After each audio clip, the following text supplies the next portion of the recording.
Hello বন্ধুরা, তোমরা সবাই কেমন আছো? আজকে আমি একটা সুন্দর একটা ভিডিও নিয়ে আসলাম তোমাদের জন্য। আজকের ভিডিওতে দেখাতে পেরে নিজেকে ধন্য মনে করি। আজকে আমি এমন একটা জিনিস দেখলাম, লঙ্কানের মধ্যে মালয়েশিয়া পড়ে আছে বনমোরগের বাচ্চা। এর আগের ভিডিওতে আমি দেখিয়েছিলাম, এখন তোমরা নতুন করে আবার দেখবে।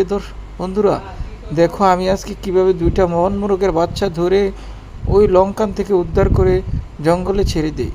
সম্পূর্ণ ভিডিওটা দেখেন। ভিডিওটি ভালো লাগলে বন্ধুরা তোমরা একটা লাইক দিয়ে যেও।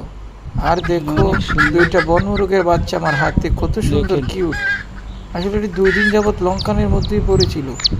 আসলে আমি ওদেরকে দেখতে পাই আজকে সকাল ভোরবেলা, তাই ছেড়ে দিলাম। দেখলেন, ওরা জঙ্গলেই চলে যাবে, ওদের জঙ্গলেই মানাবে, কারণ ওরা পোষা কারো মুরগি নয়।